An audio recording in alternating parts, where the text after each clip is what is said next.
नमस्कार, विशिता मेजवानीमध्ये स्वागत आहे। आज तुमच्यासोबत एक ब्रेकफास्टची नवीन रेसिपी घेऊन आलेली आहे आणि अगदी पटकन होणारी। स्कूल चालू झालेले आहे, मुलांना स्कूलला टिफिनला काय द्यावे हा प्रश्न आपल्याला पडतच असतो आणि असा पदार्थ द्यावा लागतो की तो पटकनही होईल आणि मुलं आवडीने खातील आणि टिफिन हा फिनिश करून येतील, तसेच तो मुलांना पौष्टिकही असेल। अशा पद्धतीने आपण आज तो पदार्थ बघणार आहोत। करायला तर खूपच सोपा आहे आणि सर्व जणांना हा पदार्थ आवडेलच ही माझी खात्री आहे। लहानांपासून मोठ्यांपर्यंत हा पदार्थ पौष्टिक आहे, तसेच सर्वांच्या आवडीचा आहे। करायला तर खूपच सोपा। चला तर मग रेसिपीला सुरुवात करूया। त्याआधी चॅनलवर जर नवीन असाल तर चॅनलला सबस्क्राइब करा, लाईक करा आणि बेल आयकॉनही क्लिक करा, जेणेकरून नवनवीन रेसिपीज तुम्हाला बघायला मिळतील। चला तर मग आपण साहित्य बघून घेऊ। या ठिकाणी आपल्याला 1 वाटी तांदूळ घ्यायचा आहे आणि 1 वाटी मुगाची डाळ घ्यायची आहे। या मुगाच्या डाळीऐवजी तुम्ही हिरवे मूग घेतले तरीही चालतील, पण या ठिकाणी मी मुगाच्या डाळीचा बनवत आहे, त्यामुळे मी पिवळीच मुगाची डाळ घेतलेली आहे। चला तर मग आपण डाळ तांदूळ हे स्वच्छ धुवून घेऊ। त्यानंतर ते आपल्याला अर्धा ते 1 तास पाण्यामध्ये भिजत ठेवायचे आहेत। या ठिकाणी आपण एका भांड्यात डाळ ही स्वच्छ धुवून घेतली होती आणि पाण्यामध्ये भिजवून घेतलेली आहे। बघा, मस्त अशी डाळ आपली भिजल्या गेलेली आहे। मुगाची डाळ भिजण्यासाठी जास्त टाइम लागत नाही, अगदी 15 ते 20 मिनिटात डाळ ही व्यवस्थित भिजल्या जाते। तांदूळ हे आपले भिजलेले आहेत। पाणी घालून मी तांदूळ ठेवले होते आणि आपल्या हे दोन्ही मिश्रणांना अर्धा तास झालेला आहे। आता आपण हे दोन्ही मिश्रण मिक्सरला फिरवून घेणार आहोत। यासाठी आपण मिक्सरच्या भांड्यात डाळ आणि तांदूळ घालून घेणार आहोत। या ठिकाणी तुम्ही तांदूळ रेशनचा वापरला तरीही चालेल। आता आपण मिक्सरला डाळ आणि तांदूळ एकत्र वाटून घेणार आहोत, जेणेकरून व्यवस्थित अशी बारीक पेस्ट आपल्या मिश्रणाची तयार होईल।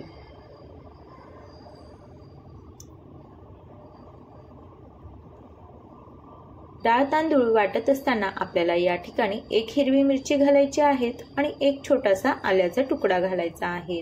यामध्ये तुम्ही कोथिंबीर घातली तरीही चालेल। आलं आणि मिरचीने आपल्या धिरड्यांना टेस्ट ही छान येते। त्यानंतर अर्धी वाटी रवा घालायचा आहे। रवा या ठिकाणी शक्यतो आपल्याला बारीकच वापरायचा आहे। जर तुमच्याकडे बारीक रवा नसेल तर तुम्ही हा रवा जाड रवा मिक्सरला फिरवून घेतला आणि वापरला तरीही चालेल। या ठिकाणी माझा रवा हा थोडासा जाड होता, त्यामुळे मी तो मिक्सरला फिरवून घेतलेला आहे आणि या मिश्रणात घालून घेत आहे। मिश्रण हे आपल्याला व्यवस्थित असं मिक्स करून घ्यायचं आहे। पूर्णपणे डाळ तांदूळ हे एकत्र असे मिक्स झाले पाहिजे। बारीक करून घेतलेला रवा या ठिकाणी मी घालून घेत आहे। हे मिश्रण आपल्याला भिजत ठेवायची ही गरज नाही, लगेचच तुम्ही धिरडे करण्यासाठी घेऊ शकता। यामध्ये आपण अर्धी वाटी दही घालणार आहोत। दही घालणं पूर्णपणे ऑप्शनल आहे, तुम्हाला नसेल घालायचं नाही घातलं तरीही चालेल, तरीही आपले धिरडे चवीला 1 नंबरच लागणार आहेत। दही घालून आपण व्यवस्थित असं मिक्स करून घेऊयात। दही ही पूर्णपणे डाळ तांदळामध्ये मिक्स झाली पाहिजे, त्यामुळे आपल्याला चमच्याच्या साहाय्याने व्यवस्थित अशी फेटून घ्यायची आहेत।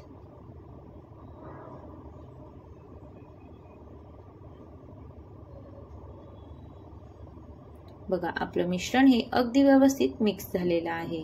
धिरडे करता येतील इतपत आपल्याला हे मिश्रण पातळ करायचं आहे।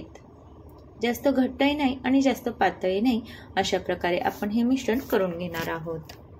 त्यानंतर मिश्रण हे थोडा वेळ आपण भिजत ठेवणार आहोत। तोपर्यंत आपण चटणी बघणार आहोत। चटणीसाठी आपल्याला खोबरं घ्यायचं आहे। या ठिकाणी मी खोबरं हे रात्रीच पाण्यात भिजत ठेवलं होतं आणि ते आता त्याचे काप करून घेतलेले आहेत आणि ते आता मिक्सरला फिरवून घेणार आहोत। बऱ्याचदा आपल्याकडे ओलं खोबरं हे नसतं, तर अशा वेळेस तुम्ही आपलं सुकं खोबरं पाण्यात भिजत ठेवू शकता आणि 15 ते 20 मिनिटांनी ते पाण्यातून काढून घेऊन त्याचे काप करून मिक्सरला फिरवून घेऊ शकता। अगदी ओलं खोबऱ्याची जशी चटणी चवीला लागते तशीच ही चटणी चवीला लागते। त्यानंतर आपण फुटाण्याच्या डाळ्या घातलेल्या आहे, कोथिंबीर घातलेली आहे, हिरवी मिरची आणि 1 छोटासा आल्याचा तुकडा यामध्ये घालायचा आहे। आल्याचा तुकडा नाही घातला तरीही चालेल।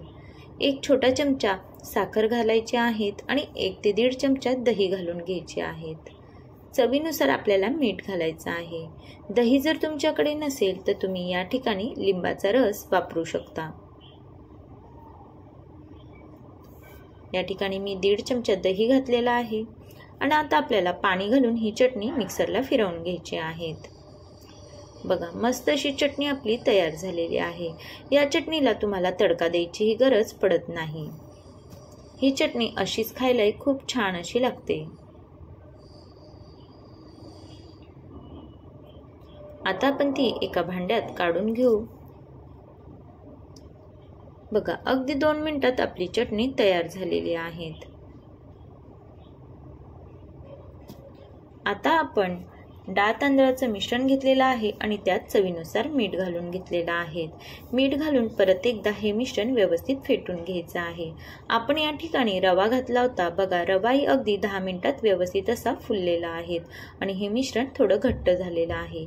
यामध्ये मी थोडंसं पाणी ॲड केलेलं आहे आणि आता तव्यावर मस्त अशी धिरडे घालून घेत आहेत. तव्यावर आपल्याला तेल घालून घ्यायचं आहे आणि हे धिरडे घालून घ्यायचे आहेत. हे धिरडे तुम्ही कोणत्याही तव्यावर करू शकता. हे धिरडे बिलकुलच तव्याला चिटकत नाही, अगदी अलगदपणे निघल्या जातात. या ठिकाणी तुम्ही या धिरड्यांमध्ये कांदा टोमॅटोही घालू शकतात. पळीच्या साहाय्याने व्यवस्थित असं फिरवून घ्यायचं आहे.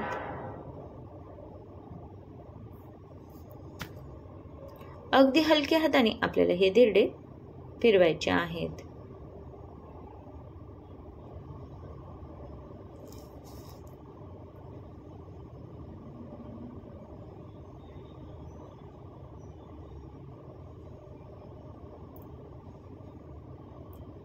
दोन मिनिटांनंतर मस्त असे खालून शेकले जातात.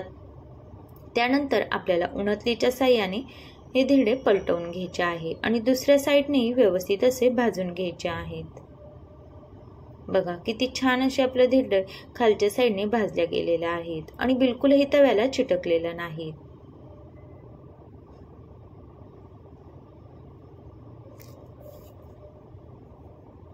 उन्हातलीच्या साहाय्याने दाब देऊन व्यवस्थित असे धिरडे मी भाजून घेत आहेत. बघा, मस्त असे आपले धिरडे तयार झालेले आहे ना अगदी पटकन होणारा ब्रेकफास्ट आणि चवीला तर 1 नंबर लागतो आणि शिवाय पौष्टिकही आहेत. आणि लहान मुलं तर असे पदार्थ टिफिनला बनवून दिले तर टिफिनही फिनिश करून येतात. अशाच प्रकारे आपण दुसरंही धिरडं करून घेऊ. दरवेळेचा तोच नाश्ता खाऊन मुलंही खूप कंटाळलेले असतात आणि आपल्यालाही तो नाश्ता नकोसा असतो. तर अशा वेळेस तुम्ही असे नवनवीन पदार्थ नक्कीच ट्राय करू शकता. आणि हे पदार्थ करायसाठी आपल्याला जास्त वेळ लागत नाही, शिवाय जास्त सामानही लागत नाही. अगदी घरात अवेलेबल साहित्यात तुम्ही मस्त असे ब्रेकफास्ट बनवू शकता. मी तुमच्यासोबत अगदी पटकन होणारी रेसिपी शेअर करत आहे, त्यामुळे तुम्ही चॅनलला सबस्क्राईब जरूर करा, जेणेकरून तुम्हाला नवनवीन रेसिपीज बघायला मिळतील. बघा, दुसरे धिरडं आपलं तयार झालेलं आहे. तेही आपण दुसऱ्या साईडने व्यवस्थित असं भाजून घेऊ.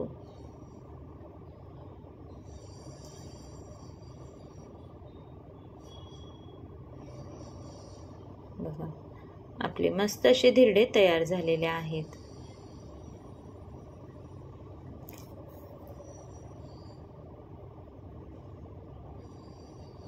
हे धिरडे तव्याला चिटकत नाही, त्यामुळे आपल्याला करायलाही कंटाळा येत नाही. बघा, अगदी पटकन आपले 3 ते 4 धिरडे तयार झालेले आहेत.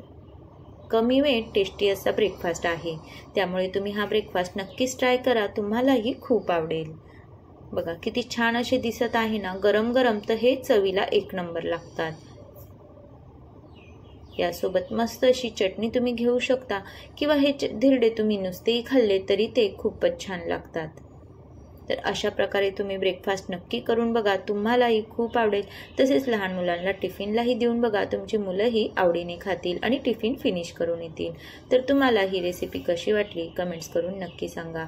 आणि तुम्हाला अशाच नवनवीन रेसिपीज बघायच्या असतील तर चॅनलला सबस्क्राईब करा, लाईक करा आणि बेल आयकॉनही क्लिक करा, जेणेकरून नवनवीन रेसिपीज तुम्हाला बघायला मिळतील. आणि फ्रेंड्स, तुमच्या फ्रेंड सर्कलमध्येही शेअर करा. रेसिपी बघितल्याबद्दल धन्यवाद. परत भेटू एका नवीन रेसिपी सोबत.